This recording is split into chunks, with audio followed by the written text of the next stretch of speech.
तांत्रिकों का अपहरण। किशनगढ़ गांव के पास एक डरावनी खंडहर की गुफा थी जहां रात में चील और उल्लू उड़ रहे होते हैं।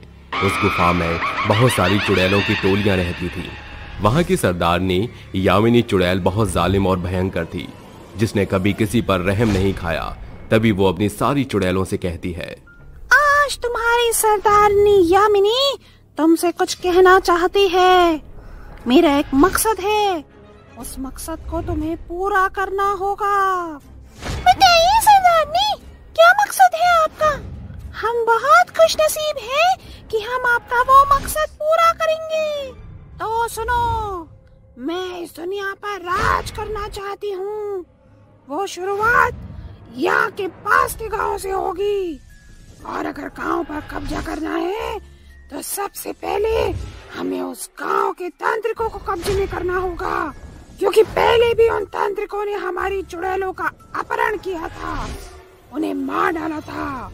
इस बार हम उन तांत्रिक का अपहरण करेंगे, ज्यादा जरूरत पड़ी तो उन्हें मारेंगे भी। इसका मतलब सरदारनी जी, हमारा पहला मकसद उन तांत्रिकों का अपहरण करना होगा। हाँ, सबसे पहले उन तांत्रिकों को खत्म करना होगा। जाओ और जाकर इस मकसद को पूरा करो। जो हुक्म मेरी सरदारनी जी। उस माया नाम की चुड़ैल की बातें सुनकर सभी चुड़ैलों की टोलियां गांव की ओर पहुंच जाती हैं। तभी उनमें से एक चुड़ैल कहती है, मुझे तो भूख लग रही है। तांत्रिक को तो खा नहीं सकते क्योंकि उसका अपहरण करना है। तो क्यों ना हम पहले गांव में आकर उन लोगों को अपना भोजन बना लेते हैं। वैसे भी बहुत टाइम से ताजा ताजा खून नहीं पिया।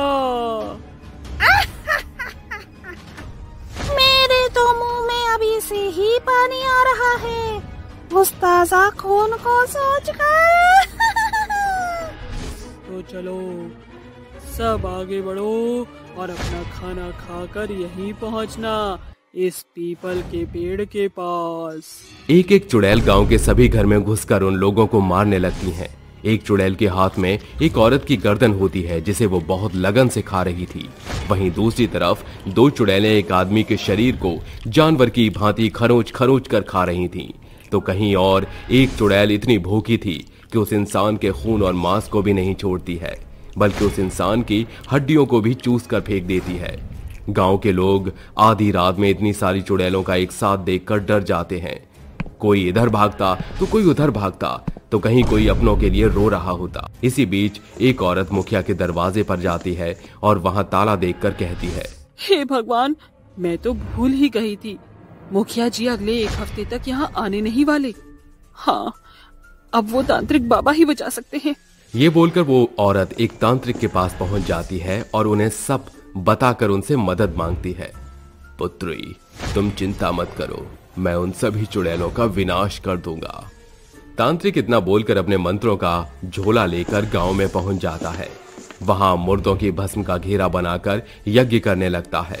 गांव में तांत्रिक के आते ही सारी चुड़ैलें उसी को टेढ़ी निगाहों से देख रही थी और सब उस पर एकदम से टूट पड़ती हैं और कहती हैं, आखिर तू हमारे जाल में फंस ही गया तांत्रिक। अब तुझे हम सबसे कौन बचाएगा? बचेगी तो तू नहीं, काली चुड़ैल, और ना तेरी ये सहेलियां। तुम सबकी मौत मेरे हाथों लिखी है। हम सब तो पहले से ही मरे हैं, और कितना मारेगा तू हमें? अब क्या कर सकते हैं, तुम हो ही इतनी ढीठ, मरने के बाद भी पीछा नहीं छोड़ती हो। तो हम जैसे तांत्रिकों तो आना ही पड़ेगा ना। बहुत हो गया तेरा तांत्रिक, अब तेरे जाने का समय आ गया है। जैसे ही चुड़ैल तांत्रिक पर हमला करने वाली होती है, तभी तांत्रिक उन सब पर अपना भस्म फेंकता है, जिससे चुड़ैलों पर कोई असर नहीं होता। तभी चुड़ैलें तांत्रिक को कैद करके ले जाती हैं और कहती हैं, बता बता बुड्ढे तांत्रिक कहाँ है? तेरे और साथी जितने भी अघोरी, भैरव बाबा और साधु तांत्रिक है ना, सबका पता बता कहाँ है, वरना मैं तुझे जिंदा मार डालूंगी। तो चाहे जो भी कर ले, मैं तुझे कुछ नहीं बताऊंगा। लगता है ये ऐसे नहीं मानेगा। दूसरी चुड़ैल के ऐसा कहते ही वो अपने हाथ से अपनी शक्तियों से बार बार उसे पटकती है, जिससे वो तांत्रिक जख्मी होता है और कहता है, तो मुझे कितना भी मार ले, मैं तेरे आगे अपना मुंह नहीं खोलूंगा। ये सुनते ही सारी चुड़ैल अपनी शक्तियों से उस तांत्रिक पर टूट पड़ती हैं और उसे बेहद जख्मी बनाकर कैद कर लेती हैं और कहती हैं, सारी चुड़ैलें अपने नाक कान खोलकर सुनो, ये तांत्रिक तो ढीठ निकला। तुम सभी वो जगह ढूंढना शुरू कर दो जहां से हमें पहले कैद किया करता था। जाओ और जितने भी तांत्रिक हो उनसे लड़ो और उन्हें कैद करके सरदारनी जी के पास लेकर आओ। ये सुनते ही सारी चुड़ैलें जंगलों के बीच, खंडहर गुफाओं, खुले मैदान, हर जगह तांत्रिक बाबा अघोरियों को ढूंढने लगती हैं, जहां चुड़ैलें अपनी ताकत के जरिए काफी सारे तांत्रिकों को पकड़ लाती हैं। वहीं दूसरी ओर माया नाम की चुड़ैल लंबे बाल वाले तांत्रिक के पास पहुंचती है, शक्तियों से ले जाने की कोशिश करती है मगर नाकाम हो जाती है। गुस्से में वो अपने जादू से उस तांत्रिक पर वार करती है। तभी वो तांत्रिक कहता है, बेहया चुड़ैल, तेरी इतनी हिम्मत कि तूने मुझ पर वार किया, अब तू मेरा वार देखेगी। देख अब मैं क्या करता हूँ। तो करना। परेशान हो गई हम चुड़ैलें 2.5 साल से, ये भी परेशान है, हम भी परेशान है। तभी तांत्रिक मंत्र पढ़कर शक्तियों से वार करता है, वहीं चुड़ैल उसके वार को काट देती है। दोनों एक दूसरे पर भयंकर वार करते हैं, जिसके बाद वो तांत्रिक भी उससे हार जाता है और चुड़ैल कहती है, तांत्रिक अपनी हार मान ले, अब तो चुड़ैल बहुत ताकतवर होती है, देखा ना। तूने ठीक नहीं किया। चुड़ैल ईश्वर तुझे माफ नहीं करेंगे।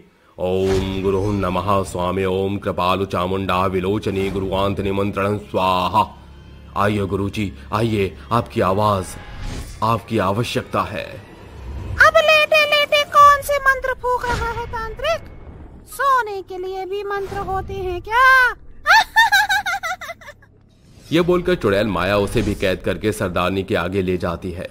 चुड़ैल यामिनी सभी तांत्रिकों को जेल में बंद देखकर जोर से हंसते हुए कहती है, वाह वाह वाह, इतना सुकून, आए हाय मजे।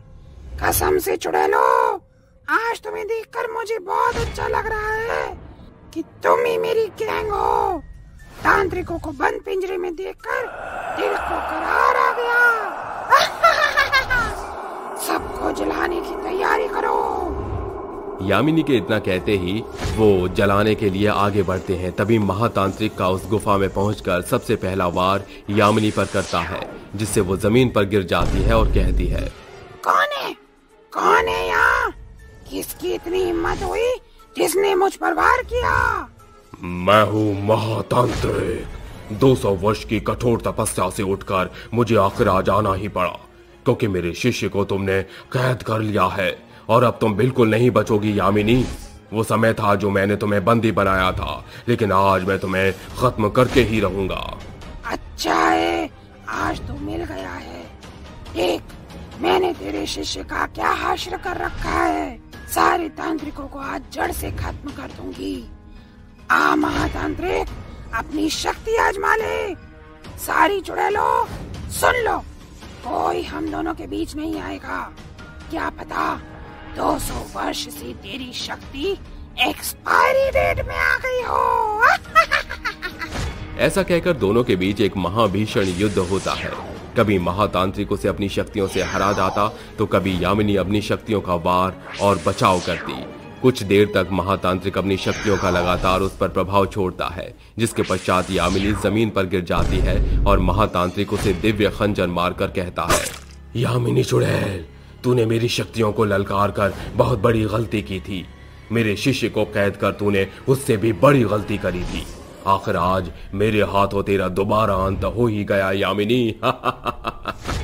इस तरह महातांत्रिक यामिनी नाम की चुड़ैल को मारकर वो बाकी चुड़ैलों को भी मुक्त कर देता है। साथ ही सभी तांत्रिकों को एक जादू की फूंक से उन्हें आजाद कर देता है, जिसके बाद इन चुड़ैलों की दास्तान यहीं खत्म हो जाती है।